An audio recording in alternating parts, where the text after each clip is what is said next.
अस्सलाम वालेकुम, welcome to my YouTube channel. तो कैसे हैं आप सब। आज हम CS401 सीरीज़ के लेक्चर नंबर 2 स्टार्ट करने लगे हैं। बेसिकली हमने इसमें बात करनी है एड्रेसिंग मोड्स हमारे पास क्या होते हैं इन असेंबली लैंग्वेज। हम जो ये पूरी सीरीज़ CS401 पढ़ रहे हैं, ये हमारी पूरी सीरीज़ असेंबली लैंग्वेज पर है।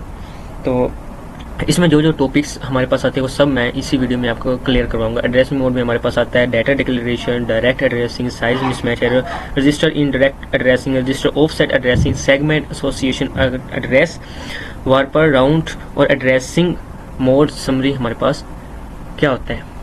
तो ये सब हम इसी वीडियो में क्लियर करूँगा आपके साथ। सबसे पहले हम बात करते हैं एड्रेसिंग मोड। अच्छा, addressing mode in assembly language हमारे पास होता क्या है। In addressing mode, in the way in which instruction specific the location of its operands, the data is needs to work on। हमारे पास एक होता है operands, एक होता है operate। दो चीजें होती हैं। operate हमारे पास जिसके ऊपर हमने उसका काम करना, operands जिसके ऊपर हम काम कर रहे हैं। फॉर एग्जाम्पल यहाँ पे अब आपको रीडिंग से समझ भी आ गई, is the way in which instruction specific location. For example हमने कहीं जाना है, फॉर एग्जाम्पल हमने लाहौर जाना है, तो एक लोकेशन हमारे पास हो गई। हमने अब ये तो नहीं कहना लाहौर में जाना है, अब वो आगे पूछेगा लाहौर में किस जगह आपने जाना है। अब आपने किसी भी शहर उधर किसी भी सिटी का नाम लेना है, आपने कहना उसके अंदर मैंने जाना है, या किसी भी कॉलोनी का नाम लेना है, आपने कहना मैंने वहाँ पे जाना है, वहाँ पे मुझे कोई काम है। तो ये होता है हमारे पास addressing mode. Addressing mode is a way of instruction specific location of its operands the data its need to work on. हमें जब वो डाटा मिल जाता है फिर हमें जरूरत होती है हम उसके ऊपर वर्क करते हैं। सिंस द CPU needs हमारे पास operands data, the execute instruction addressing mode tell the CPU where that data is located. जब हम उसको लोकेट कर लेते हैं जहाँ पे भी हो, एड्रेसिंग मोड हमें एक CPU के तौर पे हम उसको इंस्ट्रक्शन कर सकते हैं या यूज़ कर सकते हैं। Is are register in memory, register में, इन मेमोरी में, और गिवन डायरेक्टली इज इंस्ट्रक्शन, और किसी भी जो हमें डायरेक्ट इंस्ट्रक्शन दी होगी उसके अंदर। नेक्स्ट हम बात करते हैं डाटा डिक्लेरेशन हमारे पास क्या होता है। Data declaration before using the data in assembly. जब हम डाटा को असेंबली में यूज कर लेते हैं पहले it must be declare memory using direct, तो हम उसको डायरेक्ट यूज कर सकते हैं। कॉमन डायरेक्टिव्स, कॉमन हमारे पास होते हैं DB डिफाइन बाइट्स जिसमें हमारे पास 8 बाइट्स होती हैं, DW डिफाइन वर्ड जिसमें हमारे पास 16 बाइट्स होती है, DD डिफाइन डबल वर्ड जिसमें हमारे पास 32 बाइट्स डाटा होता है। Example number DB 10 8 byte data, जो हमारे पास 10 DB होता है वो 8 बाइट्स का होता है। ये अभी हमने ऊपर पढ़ भी लिया। डाटा DW डिफाइन वर्ड हमारे पास 16 बाइट्स का होता है। और अरे DB डाटा बाइट्स जो हमारे पास होती है वो 1 2 3 4 अरे ऑफ 4 बाइट्स में हमारे पास वो होती है। इन assembly language data declaration involve reversing memory, जो मेमोरी को रिवर्स करता space for variables and potentially assign initial values. This is typically done within a didactic data segment, often indirect by directives like data और BBS। हम जो data declaration करते हैं इसमें हमारे पास होता है डाटा और BBS, जो हमारे पास डिपेंड करता है, जिसको हम इनिशियलाइज करते हैं और अनइनिशियलाइज करते हैं। की elements of data declaration, data segment directives, इसमें हमारे पास होता है डाटा और BSS। अब डाटा क्या होता है, डाटा यूज किया जाता है जो डिक्लेयर किया जाता है इनिशियलाइज डाटा को इनिशियलाइज करने के लिए, जबकि हमारे पास जो BSS यूज किया जाता है वो अनइनिशियलाइज, उसको डाटा को अनइनिशियलाइज करता, मीन उसको यूज नहीं करता। सच एज जैसा कि सच एज कांस्टेंट और variables with pre defined values, जैसा कि हमारे पास जो डाटा होता है वो यूज किया जाता है इनिशियलाइज के लिए, और सच एज कंस्ट्रक्ट उसको कंस्ट्रक्ट करता है वेरिएबल्स को और वैल्यूज को, और उनको प्री डिफाइन करता है, दोबारा उनको डिफाइन करता है। जबकि हमारे पास जो BSS होता है अभी मैंने बताया वो अनइनिशियलाइज्ड डाटा होता है और वो रिवर्स करता है, but no initialized value of assign, but initialized value को असाइन नहीं करता क्योंकि वो अनइनिशियलाइज्ड डाटा होता है। उसके बाद नेक्स्ट हम बात करते हैं डायरेक्ट एड्रेसिंग।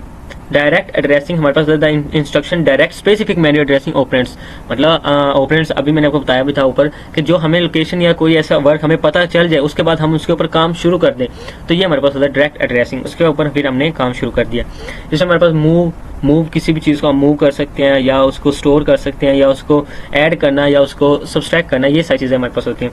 अब नीचे हमारे पास है direct addressing is assembly language. Direct addressing हमारे पास एक असेंबली लैंग्वेज है, लैंग्वेज में होता है। इन एड्रेसिंग मोड वे instruction explicitly contains the memory addressing the operands, जो जैसा कि अभी मैंने आपको बताया कि हमें एक काम या कोई एक लोकेशन स्पेसिफिक हमें जिस चीज़ का पता हो उसके बाद हमें वो काम करना है या उधर हमने जाना है जो लोकेशन है, ये हमारे पास होता है operands. This is main process direct access. हमें उस चीज़ का पता लग गया, अब हमने क्या करना है उसके बाद डायरेक्ट एक्सेस करना है। The specific memory location is retrieve और स्टोर डाटा, और हम उसको रिट्रीव करते हैं और डाटा को स्टोर करते हैं। की कैरेक्टरिस्टिक्स ऑफ डायरेक्ट एड्रेसिंग, इसमें हमारे पास होता है एक्सप्लिसिटी एड्रेस और डायरेक्ट एक्सेस। अब एक्सप्लिसिटी एड्रेस हमारे पास क्या होता है? The instruction itself includes complete memory address where the data resides. हमें उस मेमोरी का सब कुछ हमें पता है, फिर जाके हम उसके ऊपर मीन काम करते हैं या कोई भी वर्क वगैरह करते हैं। तो ये डायरेक्ट एक्सेस क्या होता है? The CPU direct features operands store the given memory, जो हमारे पास मेमोरी गिवन होती है location without any intermediate calculation the logs of. Mean हमें उस लोकेशन का पता भी है नहीं भी पता, फिर भी हमें क्योंकि एक उसकी डायरेक्ट एक्सेस पता चल गई है तो हम उसके पास विदाउट किसी भी मीन इंटरमीडिएट या कैलकुलेशन और लॉस फेस के हम उस पर काम या कोई भी उस चीज़ को हम कर सकते हैं क्योंकि हमें उसकी एक्सेस का पता चल गया। इसके बाद हमारे पास आ जाता है size mismatch errors. Size mismatch errors करते हैं आज when operand size does not match instruction size. कुछ ऐसे ऑपरेंड्स होते हैं जिनका साइज हमें मैच नहीं कर सकते। For example move AX 1 2 3 4 valid, इसमें 16 बाइट्स मेमोरी होता है, वर्ड होता है DW सॉरी, और इसमें हमारे पास फिर नेक्स्ट आ जाता है AL 1 2 3 4 वैलिड AL 8 बाइट्स होते हैं मेमोरी बाइट्स। नेक्स्ट हमारे पास AX = BX वैलिड होता है, AX BL हमारे पास इनवैलिड होता है जो कि मैच नहीं होता क्योंकि AX हमारे पास होती है 16 बाइट्स और BL हमारे पास होती है 8 बाइट्स। साइज और mismatch errors assembly language typically occur when instruction attempts operands, उनको अटेम्प्ट्स करते हैं ऑपरेंड्स को ऑन डाटा डिफरेंट साइज में व्हेन एक्सपेक्टेड और डिक्लेयर, उनको एक्सपेक्ट करते हैं और डिक्लेयर करते हैं that this discrepancy can lead the incorrect results, unexpected program behaviors compares error। For example कैसे? कॉमन सिनेरियो एंड काज यहाँ पढ़ेंगे आपको समझ आ जाएगी। Mismatch errors size instruction mean उनको मूव करना है, ऐड करना है, सब्सट्रैक्ट करना है, उनके साइज, उनके बाइट्स, उनके वर्ड्स, उनके डबल वर्ड्स, उनको quads, but the provides operands are different size, क्योंकि हर एक अलग साइज होगा। बाइट्स अलग है, वर्ड्स अलग है, डबल वर्ड अलग है, क्वाड वर्ड अलग है, मूव इसमें अलग है, सब्सट्रैक्शन हम अलग करते हैं, ऐड अलग करते हैं, ये सारी चीज़ें, इसीलिए हमारे पास मिसमैच ऑपरेंड्स साइज आ जाता है। Example attempt move byte size value of word size is without expressly specified size of vice versa can be cause issues. अब जाहिर सी बात है बाइट साइज का साइज अलग होगा, वर्ड साइज का उसके साइज अलग होगा, तो ये सारी चीज़ें हमारे पास इसमें अलग अलग आ जाती है, तो इसीलिए हम इसको कहते हैं mismatch operand size of instruction. Next आ जाता है रजिस्टर इन डायरेक्ट एड्रेसिंग। नाम से जाहिर हो रहा है in address, indirect address. The effective memory address store register, जैसे हमारे पास SI हो गया, DI, DX, BP। For example move हम करते हैं SI को 2000H और AL SI AL वैल्यू हमारे पास मेमोरी एड्रेसिंग 2000H है।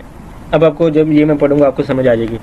Register in direct addressing is a CPU addressing mode. हमारे पास जो रजिस्टर इन डायरेक्ट एड्रेसिंग होता है ये CPU एड्रेसिंग मोड होता है, जहां हम एक रजिस्टर को होल्ड करते हैं एड्रेस के अंदर operands rather than the operands itself, जबकि वो खुद उस पर डिपेंड कर रहा होता है, बट फिर भी हम उसको होल्ड करते हैं। The instruction specific register contain the memory addressing is desire data.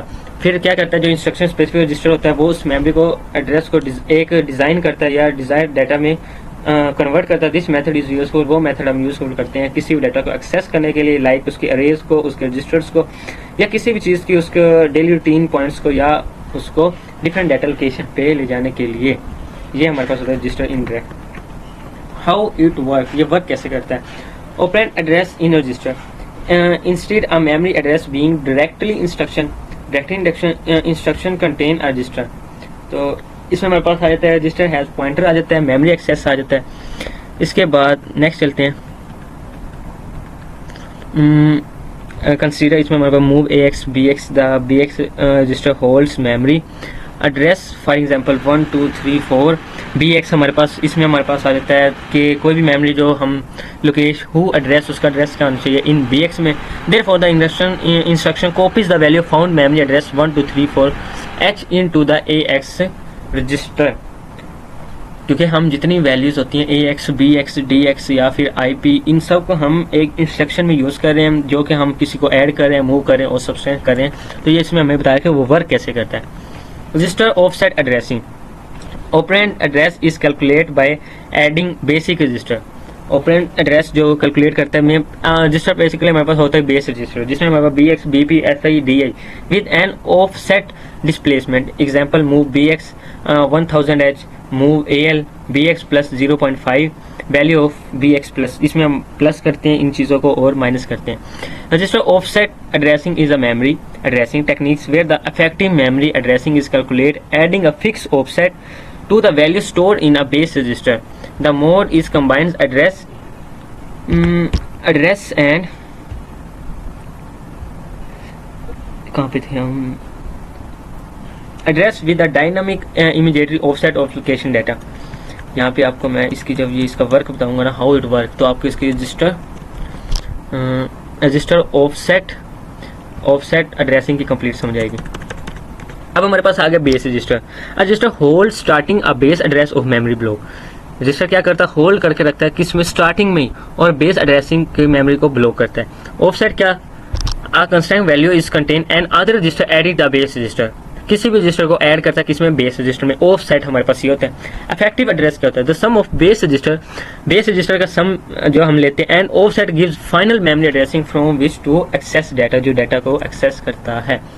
फिर हमारे पास इसकी एग्जांपल आ जाती है। एग्जांपल आप यहाँ पे स्क्रीनशॉट ले लें और इसको आपने कर लेना है, या मैं आपको थोड़ा सा बता देता हूँ। In assembly language instruction like move B X plus 300 has would store A X register, और एडिंग करते हैं, मीन इन दोनों चीज़ों को वो ऐड कर रहा है, सब्सट्रैक्ट कर रहा है, ये इसमें हमारे पास आते हैं। Segment association, memory 8086 is divide into segment, C S core segment, D S data segment, S S stack segment, E S extra segment. By default instruction हमारे पास सी एस होती है, डाटा हमारे पास डी एस होता है, और stack हमारे पास S S होता है, और एक्स्ट्रा सेगमेंट हमारे पास होता है ई एस।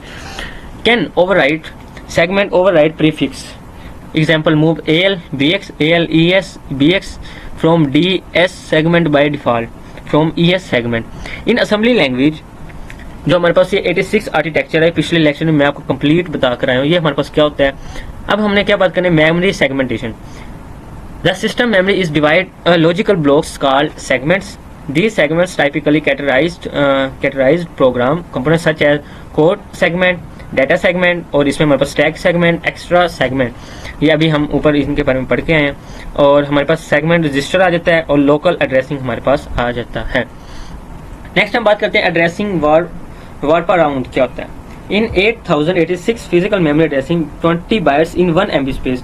पहले जो हमारे पास कंप्यूटर्स होते थे उनमें 1 MB एक बहुत ज़्यादा स्पेस होती थी, अब तो हमारे 1 MB की एक पिक भी नहीं होती। इन एड्रेसिंग एक्सेस FFFFH 1 MB 1 इन वार्प्स अराउंड 0000H। अब तो हमारे पास 1 MB भी कुछ नहीं है, इसके वार्प्स अराउंड 1 MB के भी अब 00 तो आ ही नहीं सकता, 1000 में हमारे पास वैल्यू आएगी। Example FFFF0H plus 20H is equal to, ये हमने इसके अंदर वार्प ऐड किया। Addressing warp in assembly language में क्या होता है, participate older 16 byte architecture like 8086 8088 refer the behaviour where the addressing calculate execute maximum representable value for the given address space. Warp round हमारे पास क्या होता है इसमें, segment warp round. In segment memory models logical address form combine करता है DSCS को, and offset if the offset value when added the base register index register exceeds 16 bytes limit। Example आप यहाँ पे देख सकते हैं, इन्होंने यहाँ पे BX की हमारे पास ये वैल्यू दी, DS की हमारे पास ये वैल्यू दी, एक्सेस किया ये, उसके बाद इफेक्टिव ये, और फिजिकल हमें जो एड्रेस दिया वो DS मल्टीप्लाई बाय 10H। तो जो हमारे पास एड्रेस है वो 1500 है H, और 10H के साथ इसको हमने प्लस किया, तो ये हमारे पास इसकी वैल्यू आ गई। अब हम बात करते हैं एड्रेसिंग मोड समरी। इसमें हमारे पास इमीडिएट ऑपरेट्स इस कंस्टेंट वैल्यू, मूव AX जो मूव करता है AX को 1 2 3 4H। रजिस्टर ऑपरेंड्स हमारे पास होता है, मूव करता है AX को BX में, डायरेक्ट जो होता है वो मूव करता है AX को, रजिस्टर हमारे पास होता है, फिर रजिस्टर AX होता है, बेस इंडेक्स्ड हमारे पास होता है, segment override. Addressing mode CPU uses operates instruction. Addressing mode हम पढ़ लिए, इसकी अब हम समरी बात कर रहे हैं कि जो हमने अभी तक पढ़ा है। इमीडिएट एड्रेसिंग, डायरेक्ट एड्रेसिंग भी हमने पढ़ लिया। इनडायरेक्ट एड्रेसिंग क्या होता है, रजिस्टर एड्रेसिंग हमारे पास क्या होता है, इंडेक्स्ड एड्रेसिंग हमारे पास क्या होता है, अदर मोड्स हमारे पास क्या होता है, तो ये हमने यहाँ पर इसके अंदर पढ़ लिया। अदर मोड्स हमने नहीं पढ़ा। Relative addressing, similar indexes addressing but using the program counter the base address. Auto increment decrement, A variation in direct addressing register values automatically increment decrement after operands. Stack addressing हमारे पास the operands found the top of the stack where the data structure used a temporary storage. तो best of luck and subscribe, like और comment share लाजमी कीजिएगा। और उम्मीद करता हूँ आपको लेक्चर की समझ आई होगी। ये लेक्चर मैंने एक छोटे से तरीके में अब हमारे पास लेक्चर तो जो था वो बहुत बड़ा है, मैंने इनके जो मोस्ट टॉपिक्स हैं ना उनको अलग किया लेक्चर में, जो चीज़ इंपॉर्टेंट है वो मैंने यहाँ पर आपके साथ शेयर किया। अगर मैं आपको पूरा लेक्चर पढ़ाने लग जाता तो ये वीडियो बहुत ज़्यादा बड़ी बन जानी थी, तो इसलिए मैंने ये सीरीज़ छोटे छोटे वे में आपके साथ शेयर करने की कोशिश की है। तो उम्मीद करता हूँ आपको लेक्चर समझाई होगी। टेक केयर, अल्लाह हाफिज़ and subscribe, like, comment, share.